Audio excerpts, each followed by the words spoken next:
வணக்கம். மற்றொரு ஆரோக்கியம் நிகழ்ச்சியோடு இணைந்திருக்கின்றோம். உள்ளம் பெருங்கோவில் உன்னுடம்பு ஆலயம் என்று சொல்வார்கள். எங்களோடு உள்ளமும் சரி உடலும் சரி இப்போது மிகவும் ஆரோக்கியமாக இருக்க வேண்டிய ஒரு காலகட்டமாக இருக்கின்றது. இன்றைய தினம் நாங்கள் ஆரோக்கியம் நிகழ்ச்சியில் எதை பற்றி பேசப் போகின்றோம் என்று பார்த்தால், சாதாரணமாக சிறுவர் முதல் பெரியவர்கள் வரை எங்களுடைய சாதாரண வாழ்க்கையை நாங்கள் அன்றாடம் கொண்டு செல்கின்ற போது திடீரென்று வயிற்றில் ஏதாவது ஒரு வலியோ அல்லது ஒரு அசாதாரணமான உணர்வுகளோ ஏற்படுகின்ற போது நாங்கள் மிகவும் சிரமத்திற்குள்ளாகின்றோம். இதற்கு காரணம் என்ன என்றால், ஒரு காரணம் இருக்கின்றதா அல்லது பல காரணங்கள் இருக்கின்றனவா? இவற்றுக்கு மருத்துவம் கூறக்கூடிய ஆலோசனைகள் என்னென்ன? இவை பற்றியெல்லாம் தான் இன்றைய தினம் ஆரோக்கியம் நிகழ்ச்சியில் கலந்துரையாடப் போகின்றோம். இருந்தாலும் இந்த விடயத்தை நாங்கள் பேசுகின்றோம் என்றாலும் கூட இன்றைய காலகட்டத்தில் கொரோனா பற்றிய இந்த பரவல் நிலை இருக்கின்ற போது அறுவை சிகிச்சைகளை செய்து கொண்டவர்களாகட்டும் அல்லது அறுவை சிகிச்சைகளுக்காக திகதிகள் நிர்ணயிக்கப்பட்டு வைத்திய பரிசோதனைகள் வைத்தியருடைய ஆலோசனைகளை பெற்றுக்கொள்ள வேண்டிய தேவையுள்ளவர்களாகட்டும், இவர்களுக்கு இன்றைய காலகட்டத்தில் எவ்வாறு நடந்து கொள்வது, இதனுடைய நடைமுறை எவ்வாறு இருக்கின்றது என்பது பற்றிய பல சந்தேகங்கள் இருக்கக்கூடும். ஆகவே அவ்வாறான சந்தேகங்களுக்கு விடை தேடும் ஒரு நிகழ்ச்சியாகவும் கூட இன்றைய தினம் ஆரோக்கியம் நிகழ்ச்சி அமையப் போகின்றது. ஆகவே வயிற்று வலி, அதனோடு சேர்த்த வயிற்றில் ஏற்படக்கூடிய இதர பிரச்சனைகள் பற்றியதாகவும், கூடவே அறுவை சிகிச்சைகளை செய்து கொண்டவர்கள், செய்ய வேண்டியவர்கள் கவனிக்க வேண்டிய, இன்றைய சூழலில் கவனிக்க வேண்டிய விடயங்கள் தொடர்பாகவும் ஒரு தீர்க்கமான கலந்துரையாடலை இன்றைய தினம் ஆரோக்கியம் நிகழ்ச்சி மூலமாக நாங்கள் முன்னெடுக்கப் போகின்றோம். ஆகவே இன்று எங்களோடு அதிதியாக இணைந்து கொள்கின்றார் டாக்டர் புவனேந்திரநாதன் ஆதவன் அவர்கள். விசேட சத்திர சிகிச்சை நிபுணராக கொழும்பு தேசிய வைத்தியசாலையில் சேவையாற்றிக் கொண்டிருக்கின்றார். இன்றைய தினம் ஆரோக்கியம் நிகழ்ச்சியில் எங்களோடு அதிதியாக இணைந்து கொள்கின்றார். வணக்கம் டாக்டர். வணக்கம்.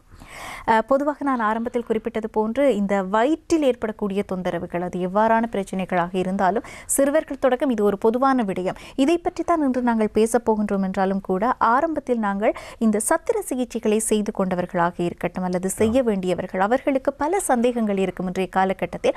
ஆகவே அவற்றை நிவர்த்தி செய்யும் ஒரு அறிமுகத்தோடு நாங்கள் கூடவே சென்று விடலாம் என்று நினைக்கின்றேன். அந்த அடிப்படையில் அறுவை சிகிச்சை செய்து கொண்டவர்களை முதலாவது நாங்கள் பேசுவதால், அவர்களுக்கு ஒருவேளை கொரோனா தொற்று ஏற்படுகின்றது என்றால் அவர்கள் ஒரு உளவியல் ரீதியாக கூட முதலில் அச்சம் ஏற்படும். ஆகவே அந்த அடிப்படையில் ஆரம்பத்தில் இந்த கொரோனா தொற்றிற்கு உள்ளாகக்கூடிய வாய்ப்பு இருக்கக்கூடிய அறுவை சிகிச்சை செய்து கொண்டவர்கள் எவ்வாறான விடயங்களை எல்லாம் கவனத்தில் எடுப்பது உசிதமாக இருக்கும்? அதை பற்றி உங்களுடைய அறிவுரை என்ன?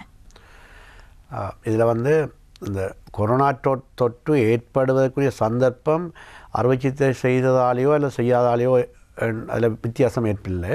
இந்த உலகத்தில் யாருக்கும் அது ஏற்படக்கூடிய சந்தர்ப்பம் இருக்கிறபடியாக தான் நாங்கள் அவ்வளோ கவனமாக இருக்கிறோம். இது இந்த பரவல் தன்மை அப்படி இருக்கிறபடினால. ஆனால் நீங்கள் கேட்ட மாதிரி ஒரு சத்திர சிகிச்சைக்கு உட்படுத்தப்பட்ட ஒரு பேஷண்ட் ஆஃப்டர் ஒரு சர்ஜரி செய்த பிறகு அவருக்கு ஏதோ ஒரு தற்செயலாக அந்த கொரோனா தொற்று ஏற்பட்டிருந்தால் அந்த சத்திர சிகிச்சை பூர்ணமாக குணமடைந்திருந்தால் அவர்கள் சத்திர சிகிச்சைக்கும் இதுக்கும் சம்பந்தம் இருக்குமா நீங்கள் பயப்பட வேண்டிய அவசியம் இல்லை. அது முக்கியம், அது தெளிவாக இருக்க வேணும். குறிப்பாக ஒரு ஹேர்னியா ஆப்ரேஷனோ ஒரு அப்பெண்டிசைட்டிஸோ ஏதாவது ஒரு சர்ஜரி ஒரு கடந்த 2 மந்த்ஸுக்கு முதலோ 1 மந்த் முதல் செய்து அதிலிருந்து முழுமையாக குணமடைந்த ஒருவர் தற்செயலாக ஒரு கொரோனா தொற்று ஏற்பட்டால் அவர் பயப்பட தேவையில்லை. திருப்பி அந்த சர்ஜரியை செய்ததால் பிரச்சனை கூடுமா, மற்ற விதமாக தனக்கு பாதிப்புகள் கூடுதலாக வருமானு யோசிக்க வேண்டிய அவசியம் இல்லை. ஆனால் ஒரு சத்திர சிகிச்சை செய்த ஒருவர் ஒரு புற்றுநோய் காரணமாக ஒரு சத்திர சிகிச்சைக்கு உட்பட்டவர் பெரும்பாலும் அவர்களுக்கு புற்றுநோய்க்குரிய அந்த மருந்து வகைகள் ஏற்றப்படும். கீமோதெரப்பி என்று சொல்லுவோம், அல்லது ரேடியோ தெரப்பி கொடுப்படும். மற்றொரு சத்திர சிகிச்சைக்கு உட்பட்ட ஒருவர் அவருடைய டயபெட்டிக்கோ அல்லது வேறொரு அவருக்கு இருக்கக்கூடிய ஒரு பிரச்சனை காரணமாக ஏற்பட்ட ஒரு காலில் வரக்கூடிய புண்ணாக இருக்கலாம், ஒரு இன்ஃபெக்ஷனாக இருக்கலாம், டயபெட்டிக் பேஷண்ட் அல்லது அஸ்மா பேஷண்டாக இருக்கலாம். அப்படியான ஒரு பேஷண்ட்டுக்கு நாங்கள் சத்திர சிகிச்சை செய்திருந்தால் அவருக்கு ஒரு தொற்று ஏற்படணும், அவர் அதிக கவனம் செலுத்த வேண்டியிருக்கும். ஏனென்றால் அவர்களுக்கு இந்த ஈவன் சாதாரணமாகவே சாதாரண மக்களும் பார்க்க கொரோனாவின் தாக்கம் அவர்களுக்கு உடலில் வேறொரு வருத்தங்கள் ஏதாவது ஒரு வருத்தம் இருக்குமா இருந்தால் அதன் தாக்கம் கூடுதலாக இருக்கின்றதும் மரணத்தை ஏற்படுத்தக்கூடிய விதம் கூடவாக இருக்கும்னு தான் நாங்கள் சுகாதார அறிக்கைகள் எல்லாம் நாங்கள் பார்த்துருக்கிறோம். ஆனப்படினா அவர்கள் அடிஷனலாக அவர்களில் நான் சொல்வது தொற்று ஏற்படாமல் பார்த்து கொள்ள வேண்டியது கட்டாய பொறுப்பு. அது சத்திர சிகிச்சை பிறனாலும் குறிப்பாக இந்த புற்றுநோய் சம்பந்தமாக சத்திர சிகிச்சைக்கு உட்படுத்தப்பட்டவர்கள் புற்றுநோய்க்குரிய மருந்துகள் ஏற்றும் போது அவர்களுடைய உடம்பில் இருக்கக்கூடிய அந்த நோய் எதிர்ப்பு சக்தி குறைவதற்குரிய சந்தர்ப்பம் இருக்கிறது. அந்த மருந்துகளின் தாக்கம், அந்த ஏற்றப்படுகின்ற கெமிக்கல் தாக்கங்கள் அது அந்த டைம் அவர்களுக்கு அந்த புற்றுநோயியல் நிபுணர்களும் அதை சொல்லுவார்கள். சாதாரண கொரோனா தொற்று இல்லாட்டிலும் அவர்கள் சாதாரண தொற்றில் கூட ஏற்படக்கூடிய அவர்கள் பாதுகாப்பு எடுக்க வேண்டும் என்று சொல்லியிருப்பினோம். அதே மாதிரி தான் இந்த இந்த நிகழ்ச்சியிலே நான் சொல்ல விரும்புகிறேன். அப்படினால சத்திர சிகிச்சை செய்தவர்களுக்கு ஒரு ஏற்படும் போது அவர்கள் இதால் எனக்கு இதன் கூடுதலாக பாதிப்பு ஏற்படும்ன்ற பயம் ஏற்பட தேவையில்லை. ஆனால் சாதாரணமாக எப்படியான நடைமுறையில் ஒரு கொரோனா தொற்று ஏற்படுத்தப்பட்டவர் பராமரிக்கப்படுகிறார்கள். எங்களுடைய MOHO எங்களுடைய சுகாதார அமைச்சில் ஒரு வழிமுறை காட்டப்பட்டுங்க. அதுபடி அதை ஃபாலோ பண்ணாருண்டா நல்ல ஊட்டச்சத்தை சாப்பிட்டு அந்த சொன்ன அறிவுரைகளை வைத்திய ஆலோசனை பின்பற்றினா அவர் அதிலிருந்து பிரச்சனைகள் இல்லாமல் வெளிவரலாம்னு தான் என்னுடைய செய்தி. அதில் பயப்படுறதுக்கு பெரிய பிரச்சனை இல்லை. அதை நீங்கள் ஒரு பெரிய இஷ்யூவாக எடுக்க தேவையில்லை. அதேவேளை அநேகமானவர்களுக்கு இருக்கக்கூடிய சந்தேகம், இன்றைய காலகட்டத்தில் வைத்தியசாலைகளில் எவ்வாறு இந்த அறுவை சிகிச்சைகளுக்கான திட்டமிடல்கள் மேற்கொள்ளப்படுகின்றன, அதனுடைய நடைமுறை எவ்வாறு இருக்கின்றது என்ற சந்தேகம் வெளியில் இருந்து பார்க்கின்றவர்களுக்கு ஏராளமாக இருக்கின்றது. அது மாத்திரமல்லாமல் சத்திர சிகிச்சைகளை செய்ய வேண்டும் என்பதில் யாருக்கு முன்னுரிமை வழங்கப்படுகின்றது, எவ்வாறான நோய் நிலைமை உள்ளவர்கள், எவ்வாறான சத்திர சிகிச்சையின் தேவைப்பாடு உள்ளவர்களுக்கு உடனடியான அந்த முன்னுரிமை வழங்கப்படுகின்றது, இதை பற்றி உங்களுடைய கருத்து என்ன டாக்டர்? அதில் மிக தெளிவாக எல்லா வைத்தியசாலைகள்லேயும் அந்தந்த வைத்தியசாலைகளில் இருக்கக்கூடிய அந்த கிடைக்கக்கூடிய ரிசோர்ஸஸ் இருக்கிற ஆளணி மற்ற இருக்கக்கூடிய ஆளணி ப்ளஸ் ஃபெசிலிட்டிஸ் அது இருக்கக்கூடிய வசதிகளை பொறுத்து அந்த ஒவ்வொரு வைத்தியசாலையுடைய அல்லது ஆதார வைத்தியசாலையாக இருக்கலாம், தேசிய வைத்தியசாலை அல்லது டீச்சிங் ஹாஸ்பிட்டல் போதனா வைத்தியசாலைகள் அந்தந்த பணிப்பாளர்கள் டிரெக்டர்ஸ் தங்களுக்கு கொண்டுடைய தனிப்பட்ட சில முறைகளையும் ஏற்படுத்திக் கொள்கிறோம். அதை விட அவர்கள் எல்லாம் அந்த ஹெல்த் மினிஸ்ட்ரியிலேருந்து வார அந்த பொதுவான ஒரு கட்டமைப்பு கீழே அவைகளுடைய ஒவ்வொருடைய இன்ஸ்டிடியூஷனில் இருக்கக்கூடிய வசதிகளை பாவித்து அவர்கள் அந்த என்னென்ன சர்ஜரிகளை அவாய்ட் பண்ணுறோம், என்னென்ன சர்ஜரி செய்ய வேணும் என்கின்றதை தீர்மானிப்பார்கள். பொதுவாகவே நாங்கள் எது சத்திர சிகிச்சைகள் பிற்போடுறேன்னு சொன்னால் அதால் அந்த பேஷனுக்கு வலியோ உயிராபத்தோ அல்லது ஒரு அவயவத்தை இழக்கக்கூடிய மாதிரியான விஷயமோ ஏற்படாதுன்னு சொன்னால், அதாவது பினைன் கண்டிஷனான ஒரு விஷயத்துக்கு எலெக்டிவ் சர்ஜரிஸ் நாங்கள் தேர்வு முறையில் செய்கின்ற சத்திர சிகிச்சைகள் நாங்கள் அந்த பேஷனுக்கு சரியான முறையில் விளங்கப்படுத்தி அதை அவர்களை தெளிவுபடுத்தி பயம் இல்லாமல் இல்லை அவர்கள் யோசிச்சு கொண்டிருக்கக்கூடாது பிற்போடப்படுகின்றது. அது அப்படி செய்ய வேண்டிய தேவை இருக்கிறதுனா எங்களுக்கு இருக்கிற ரிசோர்ஸஸையும் ஆளணியையும் அது தாதியர்களாக இருக்கலாம், சிற்றூழியராக இருக்கலாம், மருத்துவர்கள் கன்சல்டனாக இருக்கலாம், எல்லோரும் நாங்கள் அந்த எங்களுடைய சேவையை மிகவும் கவனமாக பயன்படுத்த வேண்டிய ஒரு நிலைமையில் இருக்கிறபடினால தேர்வு அடிப்படையில் செய்கிற அதாவது elective surgeries which are not emergency, not dangerous for the life, ஒரு பேஷனுக்கு அதால் ஆபத்தோ இல்லை உயிராபத்தோ வராதுன்னு செஞ்சால் அது நாங்கள் பிற்போட்டால் அதுக்குரிய ஒரு டைமை கொடுக்கலாம். எல்லாம் பிற்போடப்பட்டிருக்குது. ஆனாலும் உங்களுக்கு தெரியும் அவசர சத்திர சிகிச்சைகள் பிற்போட முடியாது. அவசர சத்திர சிகிச்சைகள் உடனடியாக செய்யாவிட்டால் உயிராபத்து முதலாக ஏற்பட சான்ஸ் இருக்குது, அல்லது ஒரு அவயவமோ இல்லை உறுப்பை இழக்க வேண்டி ஏற்படலாம், அல்லது அந்த பேஷண்ட் ஒரு பெர்மனண்டான ஒரு டிசேபிள்டு இதுக்கு போகலாம். ஆனப்படினால நாங்கள் அவசர சிகிச்சைகள் செய்ய வேண்டிய கட்டாயம் இருக்குது. அது நடந்து கொண்டு தான் இருக்கின்றது.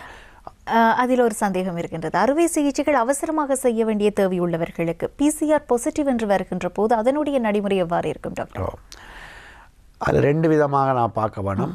ஒரு பேஷண்ட் அவசரம் என்கின்ற போது ஒரு ஆக்சிடென்ட் விபத்தில் ஏற்பட்டு குருதி போக்கு வயிற்றில் ஏற்படுகின்றது, மண்ணீரல் போன்ற உறுப்புகள் சிதைவு ஏற்பட்டால் அதில் உறுதிப்போக்கு நாங்கள் அதில் டிலே இருக்கவே கூடாது. உடனடியாகவே அந்த பேஷண்ட்டாக சர்ஜரி எடுக்க வேணும். அங்கே நாங்கள் PCR கூட செய்ய மாட்டோம். அப்போ நாங்கள் அந்த பேஷண்ட்ஸை சத்திர சிகிச்சை எடுக்கும்போது அந்த பேஷண்ட்டில் PCR பாசிட்டிவாக இருக்கலாம், கொரோனா தொற்று இருக்கலாம் என்கின்ற கருதி அதுக்கு அந்த சர்ஜரி செய்கின்ற டீம் நாங்கள் எங்களுடைய ப்ரிகாஷன் எடுத்து எப்படி ஒரு கொரோனா தொற்றுள்ள ஒருவருக்கு சர்ஜரி செய்யும் போது எங்களுடைய ப்ரிகாஷன்ஸ் எடுப்போமோ அப்படியான நடைமுறையில் அந்த சத்திர சிகிச்சை நடைபெறும். மற்றது ஒரு அவசர சிகிச்சைக்கு வந்த ஒருவர் மிக அவசரம் இல்லை, ஆனால் ஒரு 1 டே பிந்தலாம் PCR செய்து டிசைட் பண்ணி செய்யலாம்னு சொன்னால், PCR பாசிட்டிவ்னு சொன்னால் அவர்களே அந்த கொரோனா தொற்றுள்ளவர்களுக்காக ஒதுக்கப்பட்ட சத்திர சிகிச்சை கூடங்கள் இருக்கின்றது. அங்கே நாங்கள் அந்த PCR பாசிட்டிவான பேஷண்ட்ஸுக்கு செய்கிற டீம் இருக்கும். அந்த சர்ஜன், அசிஸ்டன்ட், அனஸ்தட்டிஸ்ட், அந்த நர்ஸஸ், தாதியர், சிற்றுளியர், அந்த சத்திர சிகிச்சை கூடம் ஆப்ரேஷன் தியேட்டர்ன்ற டீம் அதுக்குரிய PPEன்னு சொல்லுவோம், அந்த பர்சனல் எங்களோட ப்ரொடெக்டிவ் இதோட எல்லா அதே கிட் அந்த உடுப்புகள் அதுக்குரிய இன்ஸ்ட்ருமெண்ட்ஸோட அந்த முறை அதுக்கு ஒரு வழிமுறை அதுக்குரிய ஒரு படிமுறைகள் இருக்கின்றன. அதன்படி நாங்கள் செய்து எங்களையும் பாதுகாத்து கொள்ளுவோம், பேஷண்ட்டையும் ஈவன் கொரோனா தொற்றோடு வந்தாலும் அந்த அவசர சிகிச்சை செய்து பேஷண்ட்டுடைய உயிரையும் அவருக்கு வரக்கூடிய காம்ப்ளிகேஷனையும் தடுக்கின்றோம். பேர்ந்து அது முடிந்த பிறகு சரியான முறையில் பராமரித்து அவருடைய கொரோனா பேஷண்ட்ஸை பராமரிக்கிற சத்து சிகிச்சை விடுதிகள் இருக்குது, வார்டுகள் இருக்குது, அங்கே அவரை அட்மிட் பண்ணி அல்லது அவருக்குரிய சில வைத்தியசாலைகள் எங்கெங்கே கொரோனா பேஷண்ட்ஸை மேனேஜ் பண்ணுற வைத்தியசாலைக்கு அனுப்பி அவரை முழுமையாக அவர் பூரணமடைந்த அப்புறம் 2லேயும் இருந்து இந்த ஆப்ரேஷன் தாக்கத்திலிருந்தும் பெற வேணும், கொரோனா தொட்டிலேருந்தும் வெளிப்பட வேணும். அதுக்கு பிறகு அவரை நாங்கள் திருப்பியும் சில பரிசோதனை செய்து கன்ஃபார்ம் பண்ணி போட்டு வீட்டுக்கு அனுப்புகிற மாதிரியான நடைமுறை இருக்குது. அப்போ அப்படினால உங்களுக்கு வழியாக விளங்குது. அவசர சத்திர சிகிச்சையாக இருந்தால் கட்டாயம் செய்வோம். அது PCR பாசிட்டிவாக என்னென்ன இல்லையா அதுக்கேற்ற மாதிரி நடக்கும். மற்றது இன்னும் ஒரு சர்ஜரி நாங்கள் அவாய்ட் பண்ண முடியாதது புற்றுநோயாளர்கள்.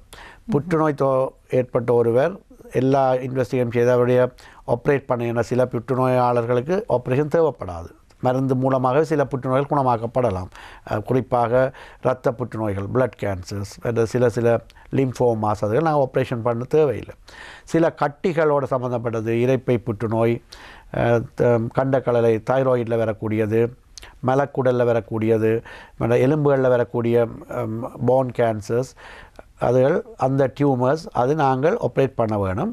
அது அவர் ஆப்ரேட் பண்ணக்கூடிய மாதிரி ஸ்ப்ரெட் பண்ணாமல் இருப்பாராக இருந்தால் அவருக்குரிய சர்ஜரிகள் நாங்கள் பிட் போடாமல் அதை செய்கிறோம். அது அவர் கொரோனா டெஸ்ட் எல்லாம் செய்து அந்த சர்ஜரிகளும் இப்பொழுது நடந்து கொண்டிருக்கிறது. ஆனால் இந்த புற்றுநோய்க்குரிய சர்ஜரிகள் ஆக டீச்சிங் ஹாஸ்பிட்டல்ஸ், பேஸ் ஹாஸ்பிட்டல், மற்றது தேசிய வைத்தியசாலை போன்ற கொஞ்சம் ஆளணி கூடிய வசதி கூடின இடங்களில் மட்டும்தான் நடைபெறும். ஒரு தள வைத்தியசாலையும் அல்லது டிஸ்ட்ரிக்ட் ஹாஸ்பிட்டல்ஸில் நாங்கள் அதுகளை எதிர்பார்க்க முடியும். அங்கே தனியாக எமர்ஜென்சி சர்ஜரிஸ் மட்டும்தான் செய்யணும். அதுவும் கொரோனா தொற்று உள்ளவராக கண்டுபிடிக்கப்பட்டால் அவர் நான் நினைக்கிறேன் அந்த டிஸ்ட்ரிக்ட் ஹாஸ்பிட்டலுக்கு தான் அனுப்ப நாங்கள் ஏற்பாடுகள் செய்திருக்கிறோம். அது ஒவ்வொரு மாவட்டங்கள் மாகாணங்களையும் அந்த மாகாண சுகாதார கட்டமைப்புகள் அவர் டிசைட் பண்ணியிருப்பினோம். அது அப்படினால அதுக்குரிய இதில் நான் அந்த டீட்டெயிலாக நாங்கள் சொல்லி விளங்கப்படுத்த வேண்டிய அவசியமும் இல்லை. ஆனால் மக்களுக்கு நான் சொல்ல வேண்டிய விஷயம் என்னென்றால், இது முந்தியும் பல 1.5 வருஷமாக அதை பற்றி தான் கட்சி கொண்டிருக்கிறோம். உங்களுக்கு ஒரு பிரச்சனை ஏற்பட்ட வயிற்று வலியாக இருக்கலாம், இப்போ நாங்கள் கதைக்க போகிற விஷயமா இருக்கலாம், உங்களுக்கு ஒரு காலில் புண்ணாக இருக்கலாம், ஒரு ஆக்சிடென்ட் பண்ணிட்டீங்களா இருக்கலாம். இந்த கொரோனான்ற விஷயத்தை வச்சு நீங்கள் அதை தவிர்க்க வழிகட்டிங்களா நீங்கள் இன்னும் பிரச்சனைகளை கூட்டலாம். இன்னும் ஈவன் உங்களுக்கு கொரோனா தொற்று இல்லாமலே இருக்கலாம். நீங்கள் அந்த ஏற்பட்ட ஒரு சின்ன ஒரு ஆணி ப்ரிக் பண்ண இன்ஜரியாக இருக்கலாம் ஒரு டயபெட்டிக் ஆளுக்கு. அதுக்கு சரியான முறையில் ஹாஸ்பிட்டலுக்கு போவாங்க, அது ஒரு ஈர்ப்பு வலி மாதிரி அதில் இன்ஃபெக்ஷன் ஆகி அந்த காலை இலக்க ஒன்று வரலாம், அல்லது செப்டிசிமியா உயிராபத்து வரலாம். அப்போ இது நீங்கள் தேவையில்லாமல் நீங்களாக முடிவுகள் எடுக்காமல் ஒரு கட்டத்துக்கு ஒரு சில விஷயங்கள் உங்களுக்கு தாங்க முடியாமல் சிம்டம் கூடிக்கொண்டு போனால் கட்டாயமாக வைத்தியசாலைக்கு வர வேணும். வைத்தியசாலையில் ஒரு கட்டமைப்பில் சில மாற்றங்கள் ஏற்பட்டாலும் முக்கியமான நிகழ்வுகள் நடந்து தான் இருக்கு. இன்றைய தினம் நாங்கள் டாக்டர் புவனேந்திரநாதன் ஆதவன் அவர்களோடு தான் கலந்துரையாடி கொண்டிருக்கின்றோம். குறிப்பாக வயிற்றில் ஏற்படக்கூடிய தொந்தரவுகள் பற்றி தான் கலந்துரையாடப் போகின்றோம். என்றாலும் ஆரம்பத்தில் நாங்கள் இன்றைய காலகட்டத்தில் அறுவை சிகிச்சைகளுக்காக காத்திருக்கக்கூடியவர்கள் பற்றியதாக அவர்களுக்கு தேவையான விடயங்களையும் பேசுகின்றோம். அந்த அடிப்படையில் நான் விளம்பரத்திற்கு முன்பாக செல்லும் முன்பு குறிப்பிட்ட விடயம்தான் இந்த அறுவை சிகிச்சைகளுக்காக திகதி குறிப்பிட்டவர்கள். அவர்களுக்கு 2 விதமான பிரச்சனைகள் இருக்கும். ஒன்று, தங்களுடைய அறுவை சிகிச்சையை தள்ளி போடுவது சம்பந்தமான வைத்தியருடைய ஆலோசனை. இரண்டாவது விடயம், வைத்தியசாலைகளுக்கு இன்றைய காலகட்டத்தில் செல்வதில் இருக்கக்கூடிய தங்களுடைய மனப்பயம். இந்த இரண்டும் சார்ந்து அவர்களுடைய அந்த திகதி குறிப்பிடப்பட்டு இருக்கக்கூடியவர்கள் எவ்வாறான விடயங்களை அணுக வேண்டும் என்ற உங்களுடைய கருத்து என்ன? இப்போ எங்களுடைய தேசிய வைத்தியசாலை எடுத்துக்கொண்டால் அங்கே நாங்கள் எங்களுடைய அந்த கிளினிக்ஸ், அதாவது இந்த திகதி குறிப்பிட்டவர்கள் கிளினிக் வந்தால் அவர்களுக்கு டேட் கொடுப்பட்டிருக்கும். அவர்கள் அந்த கிளினிக்கில் அவர்களுக்குரிய அவர்களுக்கு தெரியும் எந்த கிளினிக் போனவரோ அந்த டேட்டு ஒரு புதன்கிழமையிலையா அல்லது வியாழக்கிழமையா எந்தெந்த நாட்களில் அவர்களுக்கு கிளினிக்கோ அந்த நேட்டில் அந்த ரூமுக்கு கேட்டுக்கொள்ளலாம் ஏதாவது சந்தேகம் இருந்தால்.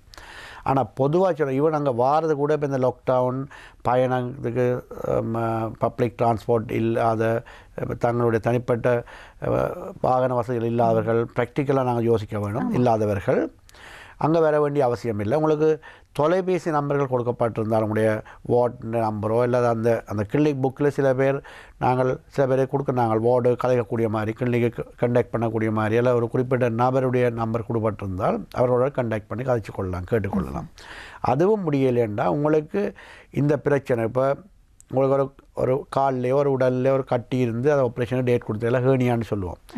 ஆப்ரேஷன் டேட் கொடுத்துருக்குது, அதாவது இப்போ இந்த ஜூன் மாதம் 10ஆம் தேதி கொடுத்துருக்கு. அப்போ உங்களுக்கு இப்போ 1 வீக் டாக்டர் நீங்கள் உங்களுக்கு அந்த ஹேர்னியாவால் பிரச்சனை ஒன்றும் இல்லை, உங்களுக்கு அந்த கட்டியாலேயோ ஒரு பிரச்சனையும் இல்லை. நாங்கள் ஈவன் அது இன்னும் ஒரு நாள் போய் கிளினிக் துவக்கும் போது சாதாரணமாக வரும்போது அதை நான் போய் காட்டி நீங்கள் அந்த கிளினிக்கில் போனால் திருப்பி ஒரு டேட் கொடுத்து செய்வினோம்.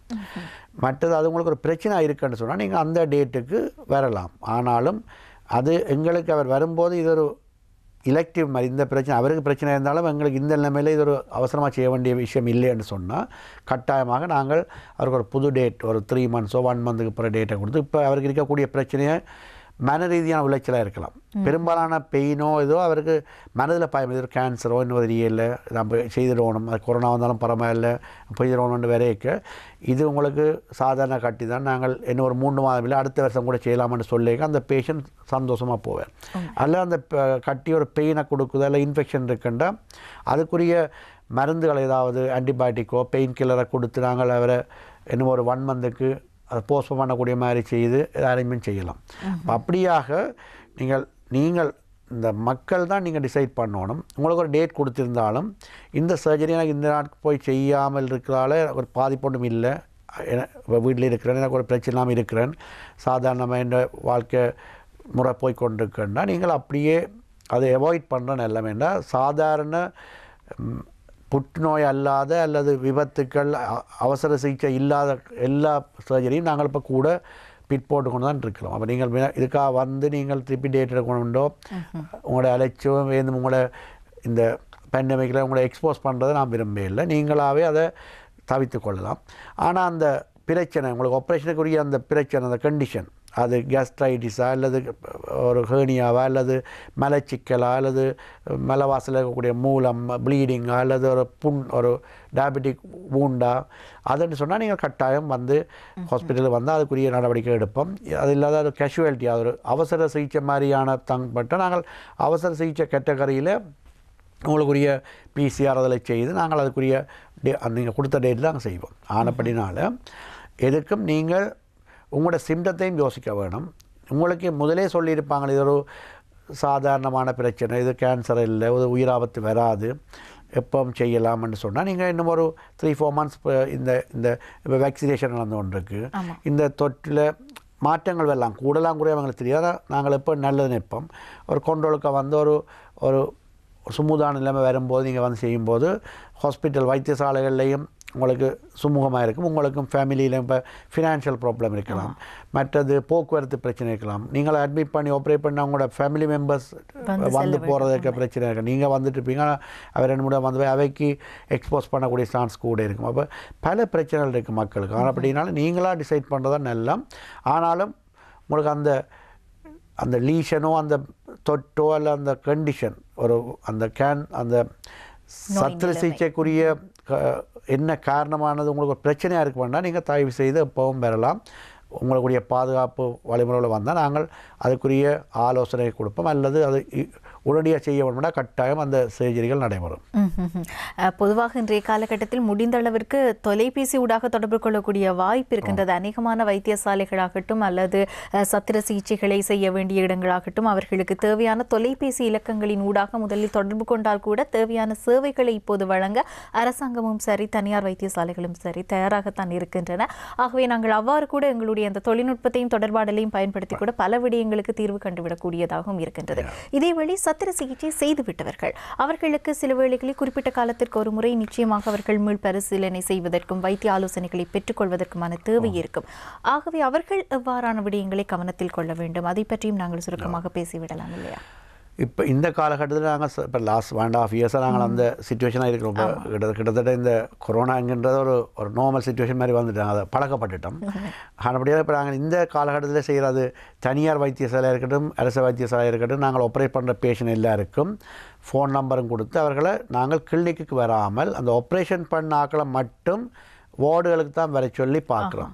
அப்போ மற்ற ஆப்ரேஷனும் நடந்தால் ஒரு சாதாரண ஒரு இடைத்தர இல்லை சிறிய மைனர் ஆப்ரேஷன்ஸ்னால் ஒரு முறை மட்டும் அந்த விசிட் முடிச்சுட்டா காணும். பெரும்பாலும் அப்படின்னா சர்ஜரி போனவர்களுக்கு தெரியும், ஹேர்னியா போல் ஒரு சின்ன லம்ப் ரிமூவல், ஒரு பிரெஸ்ட் லம்பாக இருக்கலாம், அப்படியான சர்ஜரிகள் ஒரு காம்ப்ளிகேஷன் இல்லாமல், ஒரு டயபெட்டிக் பேஷண்ட், ஹார்ட் பேஷண்ட் இல்லாமல் ஒரு இளம் பராயத்தின் ஆக்களை செய்யும்போது அதிൻ്റെ விளைவு அதிൻ്റെ ஹீலிங் ஃபாஸ்ட், சைட் எஃபெக்ட்ஸ் இருக்காது, காம்ப்ளிகேஷன் இருக்காது. அவர்கள் ஒரு முறை மட்டும் ஒரு கிழமையால் அல்லது 10 நாட்களுக்கு பிறகு வர சொல்லுவோம். அந்த சில நூல் அவர்களுக்கு அந்த என்னென்ன சூச்சர்ஸ் மெட்டீரியல் ரிமூவ் பண்ண வேண்டியிருக்கலாம் அந்த ரிவ்யூவுக்கு வர சொல்லுவோம். அதை மட்டும் இந்த ஃபர்ஸ்ட் விசிட் என்கின்றது ஆப்ரேஷனுக்கு பிறகு நடக்கிற முதலாவது விசிட் கட்டாயம் பெற வேணும்.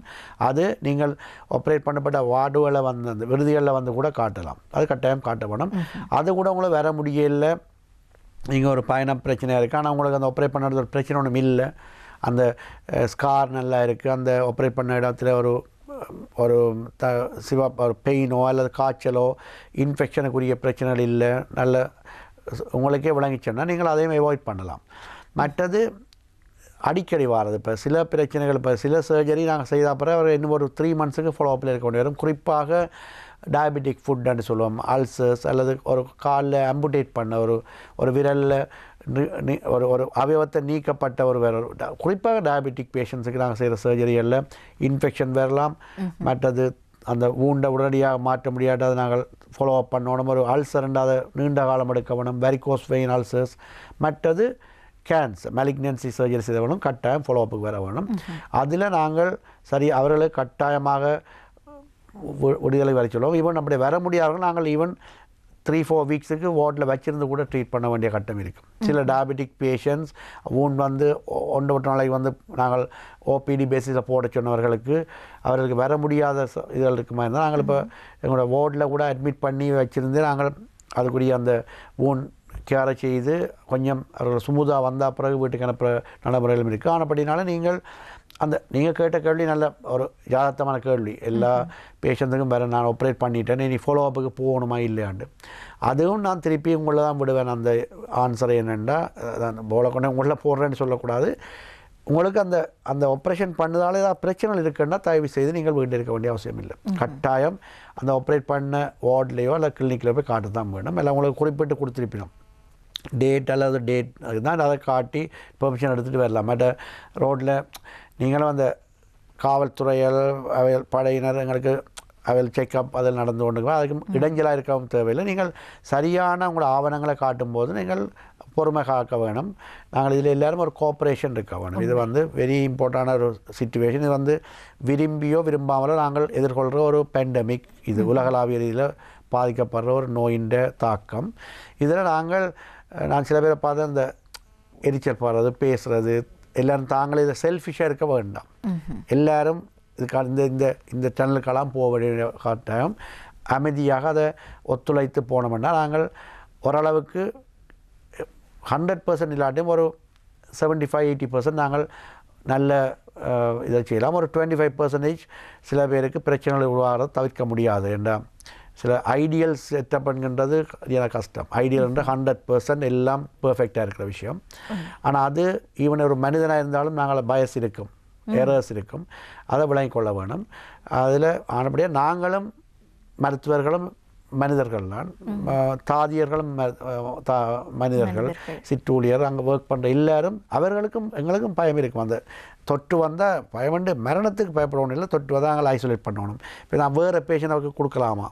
இப்போ இந்த நிகழ்ச்சிக்கு வரும்போது கூட நான் ஹாஸ்பிட்டல் ஒர்க் முடித்து ப்ரைவேட் செக்டர் முடித்து நான் மேக் ஷோ பண்ணியிருந்தேன்.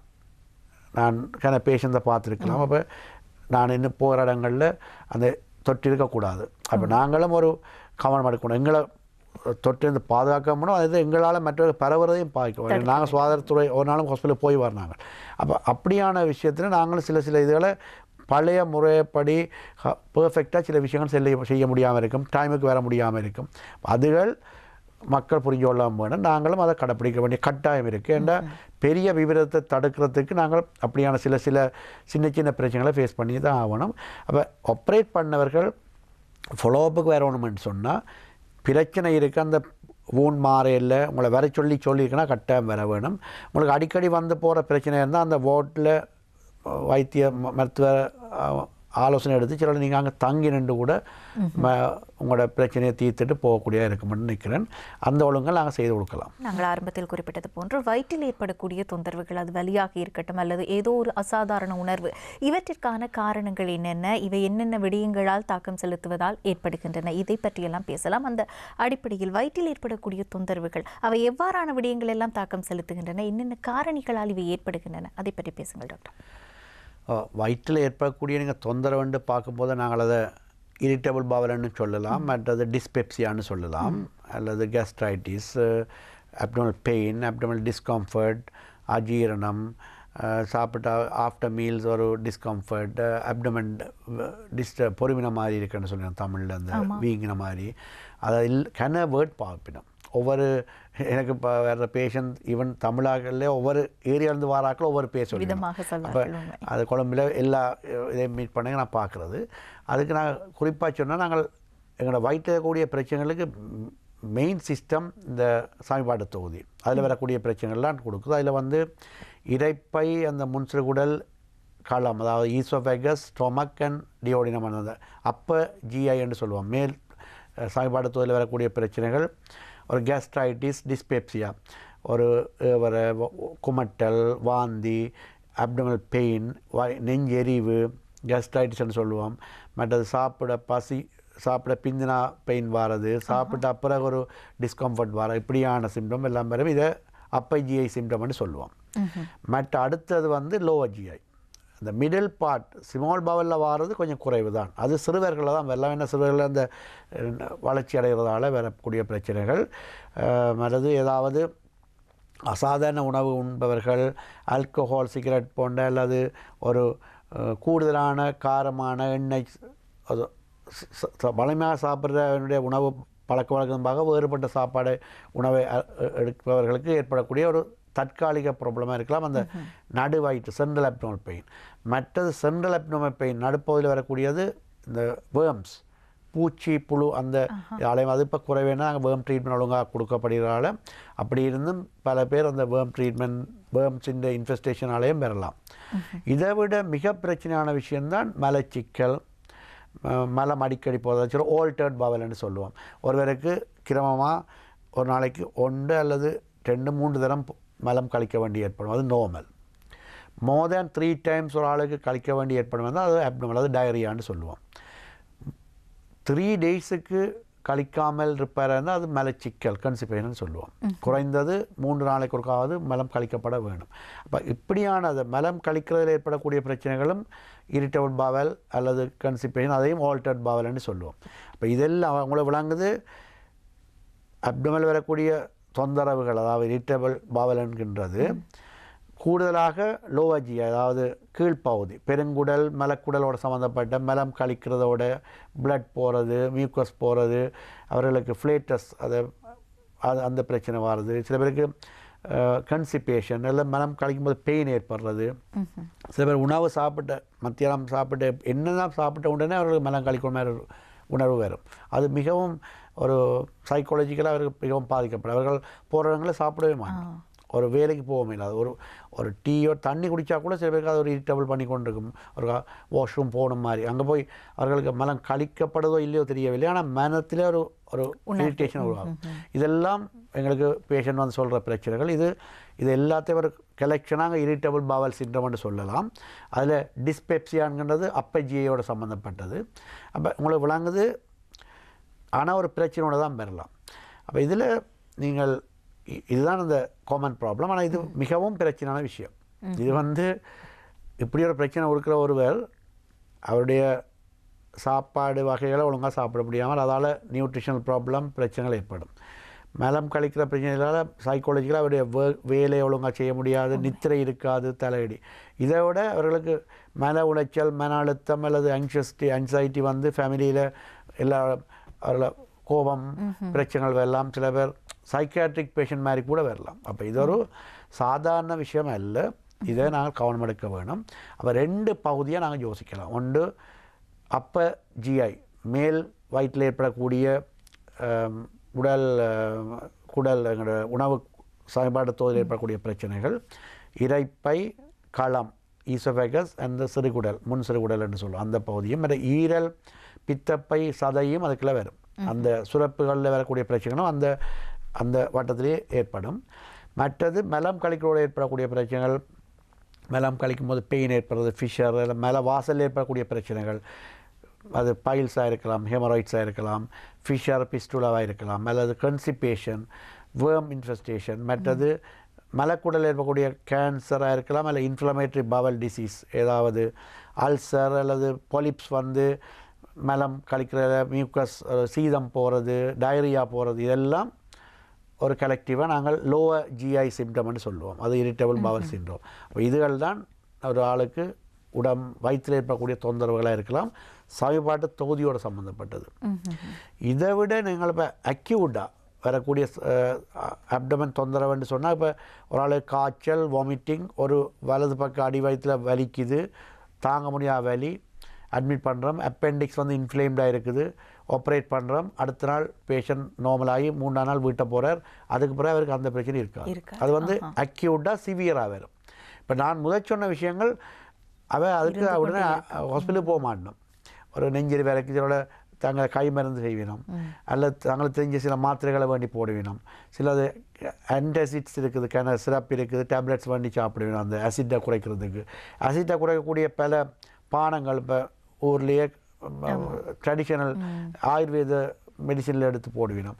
அப்படி மலச்சிக்கல் இருந்து அதுக்குரிய கை மருந்தில் பாவிச்சவர்கள் ட்ரை பண்ணி நான் முதல் சொன்ன அந்த இரிட்டபிள் பவல் சிம்டம்ஸ் வந்து பேஷண்ட் தாங்களாகவே மேனேஜ் பண்ண பார்ப்பினோம். ஒரு குரோனிக் ப்ராப்ளமாக இருக்கும், ஒரு 7ஆவது இடத்துல தான் பெறுவினோம்.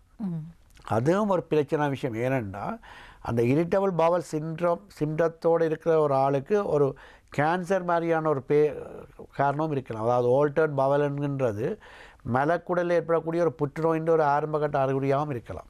ஆனப்படினால இந்த இரிட்டபிள் பவல் சிண்ட்ரத்தை நாங்கள் உதாசீனம் செய்ய முடியாது.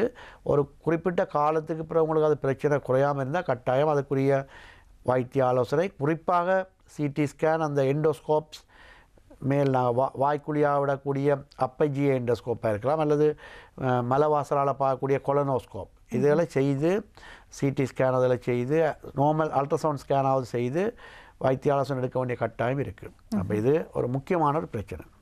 இதேவேளை டாக்டர், இன்றைய காலகட்டத்தில் நாங்கள் ஒரு முடக்க நிலையில் வீடுகளில் இருக்கின்றோம். ஆகவே இவ்வாறான சூழ்நிலையில் இந்த வயிற்றில் ஏற்படக்கூடிய தொந்தரவுகள், இந்த தன்மை கூடி இருக்கின்றதா மக்கள் மத்தியில், நோயாளர்கள் மத்தியில் இது கூடுதலாக இருக்கின்றதா? அவ்வாறு கூடுதலாக இருப்பதானால் குறிப்பிட்ட என்ன காரணங்கள் தாக்கம் செலுத்துகின்றன?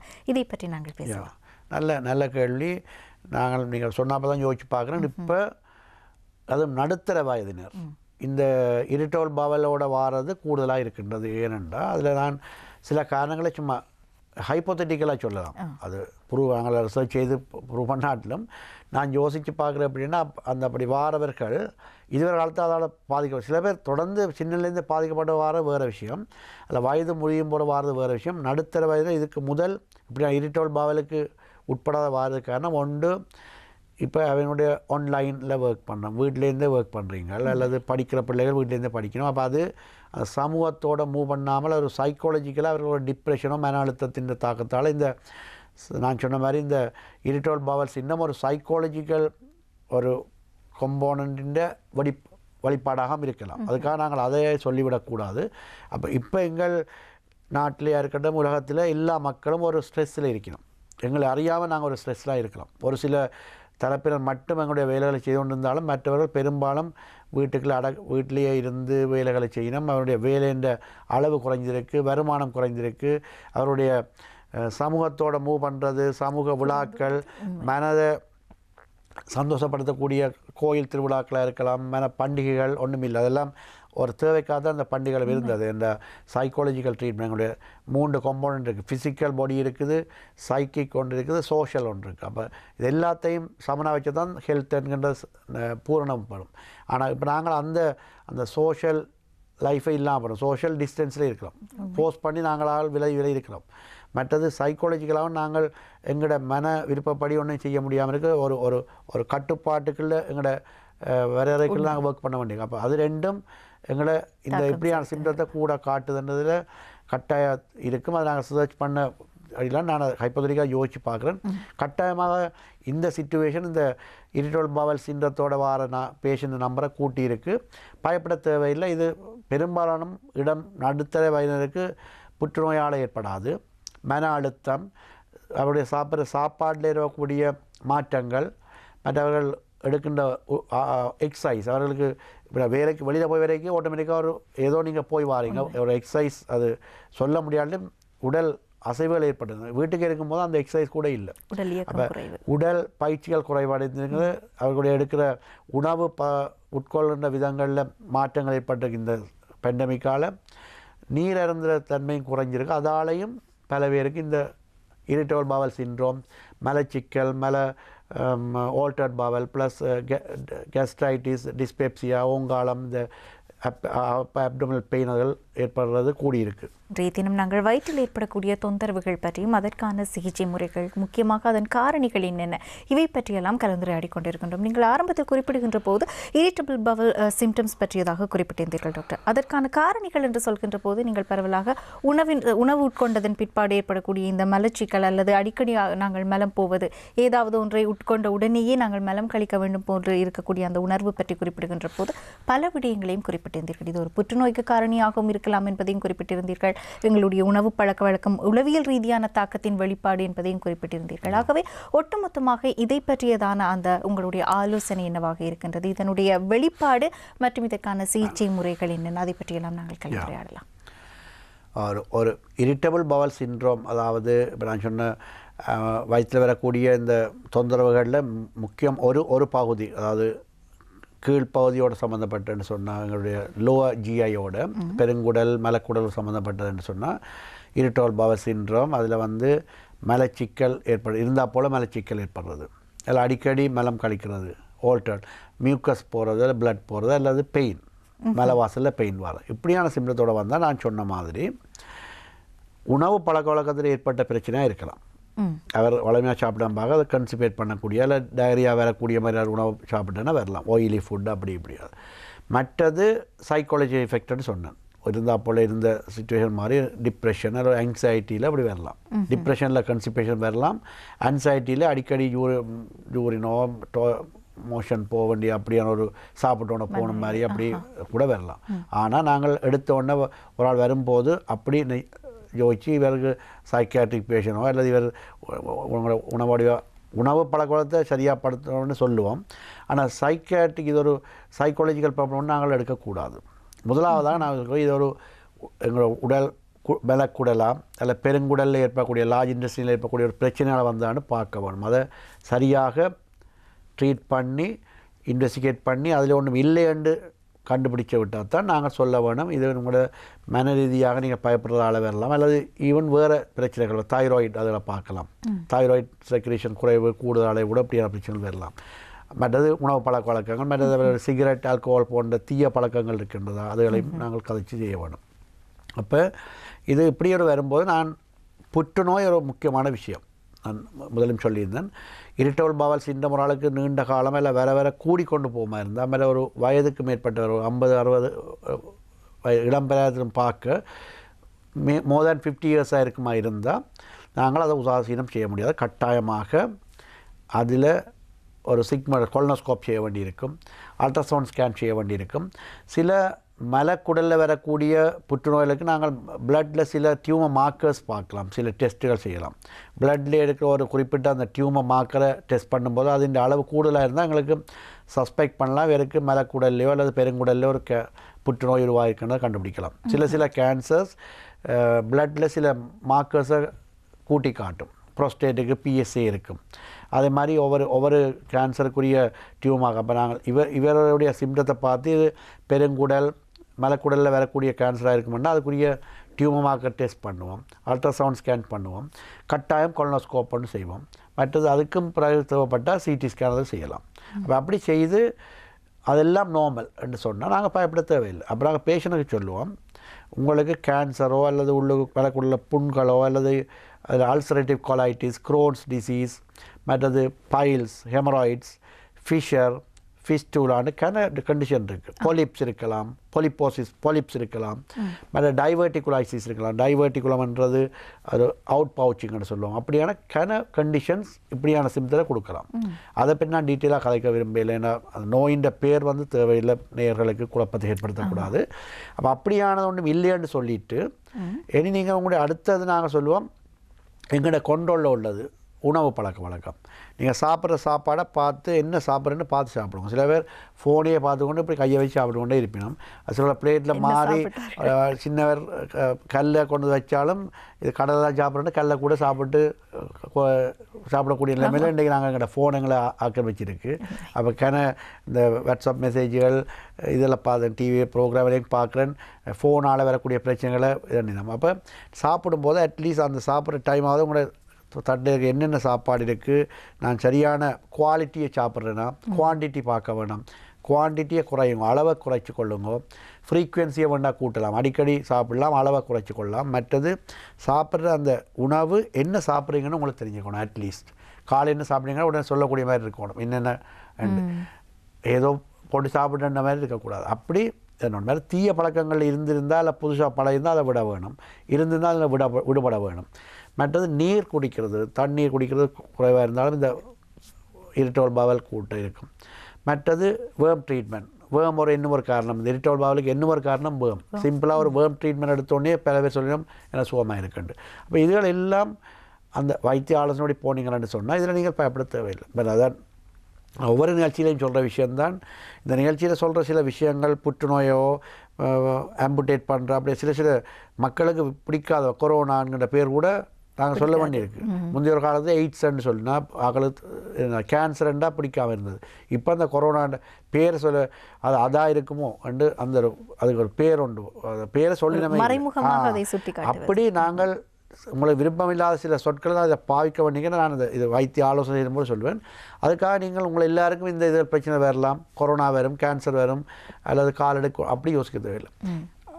ஆனால் நாங்கள் சொல்கிற காரணம் என்ன, இதுகள் அப்படி இருக்கக்கூடாது. இதில் நீங்கள் பாதுகாக்க வேணும், பாதுகாப்பு, இதை ப்ரிவென்ட் பண்ணணும். ஏர்லியாக போய் கண்டுபிடிக்கிறது, ஏர்லி ஸ்டேஜில் எதை கண்டுபிடிச்சாலும் ட்ரீட்மெண்ட் கம்ப்ளீட். மற்றது செலவு குறைவாக இருக்கும், டாக்டர்ஸுக்கும் செய்யக்கூடிய மாதிரி இருக்கும், ட்ரீட்மெண்ட் கைவிட மாட்டணும். அப்போ அதுகள் எல்லா அட்வான்டேஜும் இருக்கப்படுகிறது தான் நான் இது ஒரு உங்களை ஒரு விழிப்புணர்வு ஏற்படுத்துகிற ப்ரோக்ராமாக தான் நாங்கள் செய்கிறோம். அப்போ அந்த ஒரு நோக்கத்தை நீங்கள் அடைந்தால் இந்த ப்ரோக்ராம் சேர்ந்த பலன் இந்த ஸ்தாபனத்துக்கும் கிடைக்கும், எனக்கும் விருப்பமாக இருக்கும், எனக்கும் அந்த ஒரு நோக்கத்தை செய்கிறேன். அப்போ நீங்கள் எடுத்த உடனே இப்படி வந்துட்டு கேன்சர்னு சொல்லி பயப்பட்டு போனீங்கன்னா இந்த நிகழ்ச்சியின் என்னுடைய ஒப்ஜெக்டிவை நான் லூஸ் பண்ணிடுவேன். ஆனால் அப்படினால நீங்கள் செய்ய வேண்டியது நீங்கள் ஒரு வைத்திய ஆலோசனை எடுக்கணும். வைத்தியர் தான் உங்களுக்கு சொல்லுவார் என்னென்னு. ஈவன் கேன்சர்னு சொன்னாலும் அதுக்குரிய ட்ரீட்மெண்ட் இருக்குது, நீங்கள் பயப்பட தேவையில்லை. அப்போ நீங்கள் கேட்ட மாதிரி 3 விதமான பிரச்சனைகள் காரணம் இருந்தாலும் அதை எப்படி அணுகிறேன்றது இருக்குது. யாருக்கு ஒரு யங் பாய் வரும்போது எனக்கு தெரியும் அவருடைய லைஃப் ஸ்டைலையும் அவருடைய ஆங்ஸைட்டியையும் குறைச்சா இந்த பிரச்சனை தீர்மானம். இது கேன்சர்னு எடுத்தோன்னே அவருக்கு நான் சிக்மோஸ்கோப் செய்ய மாட்டேன், அவருக்கு கொலனோஸ்கோப் செய்ய மாட்டோம். அவருக்கு அவர் உணவு பழக்கவழத்தை கேட்டால் தெரியும், நீங்கள் சாப்பிட்ற தம்பி இந்த சாப்பாடு தான் பிரச்சனை, இதை நீங்கள் நிப்பாட்டுங்க, இல்லை நீங்கள் எடுக்கிற இந்த பானம். சில பேர் சில பிழையான இதுக்காக உடற்பயிற்சிகள்னு போய் உடலை கட்டுப்படுத்துறது, சில பானங்களை அதில் என்ன இருக்குன்னு தெரியாமல் அதை மட்டும் குடிக்கிறது, சில டேப்லெட் தாங்க எடுத்த உணவை நிப்பாட்டி தனியாக ஒரு இதோட மட்டும் இருக்கிறது, சில பழக்க வழக்கங்கள், அது ஹை ப்ரோட்டீன் எடுக்கிறது, அதெல்லாம் நல்ல அதுகள் இருக்குது. ஆனால் நீங்கள் வைத்திய ஆலோசனை ஒரு சரியான ஒரு சயின்டிஃபிக்கான ஒரு ஆலோசனை ஆள்கிட்ட எடுக்க வேணும். சும்மா எல்லோரும் ஒரு கொமர்ஷியலாக ஒரு விற்கிற ஒரு பானத்தை நீங்கள் எடுக்கக்கூடாது. ப்ரோட்டீன் மட்டும் சாப்பிட்றது அதில் எல்லாம் பல பிரச்சனை உருவாக்கலாம். ஆனப்படினால நீங்கள் நல்ல ஃபைபர் டயட் எடுக்க வேணும், மலச்சிக்கல் இல்லாமல் போக வேணும். மலம் கழிக்கிறதுல உங்களுக்கு ரெகுலராக அந்த எடுக்கிற ஃப்ரீக்வன்சிலே போகணும்.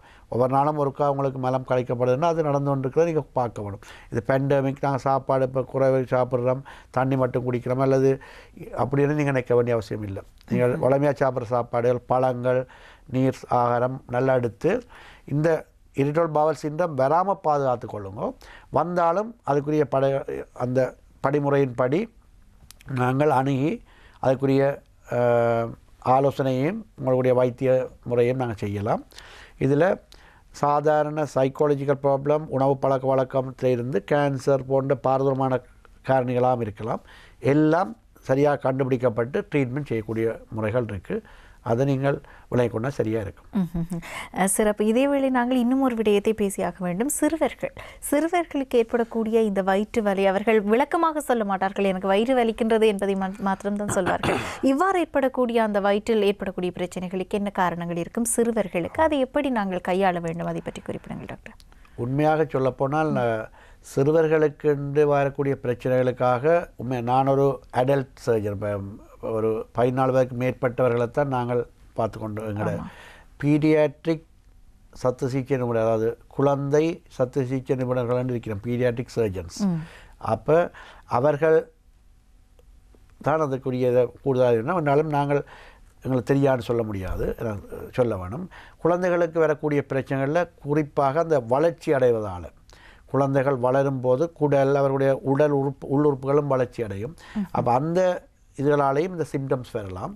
மற்றது கூடுதலாக உணவு பழக்க வழக்கங்கள், மற்றது வேர்ம் இன்ஃபெஸ்டேஷனால் வரலாம், மற்றது கன்ஜெனிட்டல் ப்ராப்ளம். பிறப்பிலே ஏற்படக்கூடிய சில கன்ஜெனிட்டல் ப்ராப்ளம்ஸால் சில பேருக்கு மலவாசல் அடைப்பு இருக்கலாம், மலவாசல் சிறிதாக இருக்கலாம் குழந்தைகளுக்கு. இந்த உதடுகள் கிளிப், ஹேலிப் டிஃபார்மிட்டிஸ் இருக்கலாம், விழுங்கும் போது இந்த சுருக்கங்கள் ஏற்பட்டிருக்கலாம். அதுகளெல்லாம் கன்ஜெனிட்டல் ப்ராப்ளத்தால் வரக்கூடிய பிரச்சனைகள். அது பெற்றோர் உடனடியாக சிறுவர் வைத்தியசாலைக்கு சென்று எங்கே அவர்கிட்ட பீடியாட்ரிக் ஹாஸ்பிட்டல் இருக்கோ அங்கே போய் காட்ட வேணும். இப்போ கொழும்பை பொறுத்தவரையில் பொரலையில் இருக்குது, லேடி ரிச்வே, கண்டியில் இருக்குது, ஜெஃப்னாவில் டீச்சிங் ஹாஸ்பிட்டலில் பீடியாட்ரிக் வார்ட்ஸ் இருக்குது, பீடியாட்ரிக் சர்ஜன் இருக்கணும். அப்படி ஒவ்வொரு டீச்சிங் ஹாஸ்பிட்டல் கராப்பிட்டியை அங்கே போய் இங்கே காட்டலாம். சிறுவர்களுக்கு ஏற்படக்கூடிய வயிற்று வலி அது ஒரு டிஃப்ரெண்ட்டாக தான் டீல் பண்ண வேணும். அதில் கூடுதலாக அந்த கன்ஜெனிட்டல் ப்ராப்ளம் அவர்கள் வளர்ச்சியோடு சம்மந்தப்பட்டதாக இருக்கலாம். உணவு பழக்க வழங்களாக வரக்கூடிய ஃபுட் பாய்சனிங்கும், டயரியா, வைரல் ரோட்டா வைரஸ், இன்னும் அதுகளால் வரக்கூடிய வயிற்றோட்டமாக இருக்கலாம். மலச்சிக்கல் இன்ஃபெஸ்டேஷன், வேர்ம் இன்ஃபெஸ்டேஷனால் வரலாம், வேர்ம் ட்ரீட்மெண்ட். இதில் பேரண்ட்ஸ் வடிவாக கவனித்து அவருடைய நாங்கள் கணிக்கக்கூடாது. அவர்களுக்கு அவர்கள் சொல்கிற இடத்துல பிரச்சனை இருக்காது. அவர்களோட பெயினை தொப்பிளில் காட்டிவினா அவருக்கு பிரச்சனை அப்பெண்டிக்ஸாக இருக்கலாம். அவர்களோட அடிவயிறு நோய்னு சொல்லிவிடும், ஆனால் அவருக்கு இறைப்பையில் பிரச்சனை இருக்கலாம். மேலே நோடுனா யூரினில் இன்ஃபெக்ஷனாக இருக்கலாம். அப்போ அவர்களுடைய பிரச்சனையை நீங்கள் கட்டாயம் ஒரு மருத்துவ ஆலோசனை எடுக்கணும். குறிப்பாக குழந்தை சத்து சிகிச்சை நிபுணர் பீடியாட்ரிக் சர்ஜனால் அவைலபிள்னு சொன்னால் அந்த ஹாஸ்பிட்டலில் இல்லை அந்த அவரை தனியார் வைத்தியசாலையில் நீங்கள் காட்டி நிவாரணம் எடுக்க நல்ல நான் சொல்லுவேன்.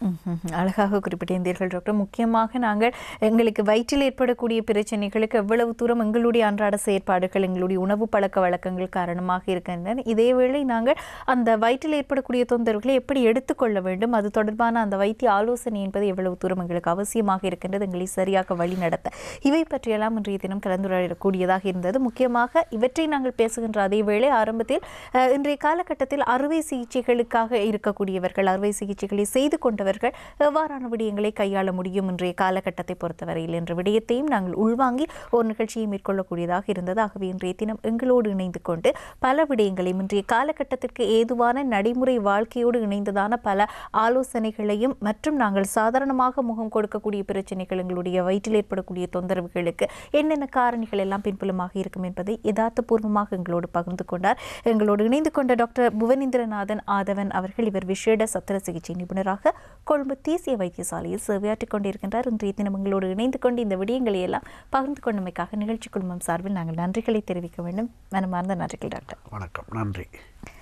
இன்றைய தினம் ஆரோக்கியம் நிகழ்ச்சியில் நாங்கள் 2 விடயங்களை பேசியிருந்தோம் என்றுதான் சொல்ல வேண்டும். முக்கியமாக இன்றைய காலகட்டத்தில் அறுவை சிகிச்சைகளுக்கு தயாராக இருக்கக்கூடியவர்களுக்குள் பல சந்தேகங்கள் இருந்திருக்கும், பல கேள்விகள் இருந்திருக்கும். அந்த கேள்விகளுக்கெல்லாம் விடை கொடுப்பதாக ஆரம்பத்தில் இந்த நிகழ்ச்சியை நாங்கள் ஆரம்பித்து பின்னர் வயிற்றில் ஏற்படக்கூடிய தொந்தரவுகள், அவற்றுக்கான காரணிகள் என்னென்ன, இவற்றில் எங்களுடைய நடத்தை சார்ந்த பிரச்சனைகள் எவ்வளவு தூரம் தாக்கம் செலுத்துகின்றன என்பது வரை நாங்கள் பல விடயங்களையும் கலந்துரையாடி இருக்கின்றோம். ஆகவே இந்த ஆரோக்கியம் நிகழ்ச்சி உங்களுக்கு அறிவுபூர்வமாகவும் அதேவேளை உங்களுக்கான ஒரு தெளிவை ஏற்படுத்தக்கூடிய ஒரு நிகழ்ச்சியாகவும் அமைந்திருக்கும் என்ற எண்ணத்தோடு நம்பிக்கையோடு இத்தோடு இந்த ஆரோக்கியம் நிகழ்ச்சியை நிறைவு செய்து விடைபெறுகின்றேன். மற்றும் ஒரு ஆரோக்கியம் நிகழ்ச்சியில் உங்கள் அனைவரையும் சந்திக்கலாம். பாதுகாப்பாக இருங்கள், சுகாதாரமாக இருங்கள்.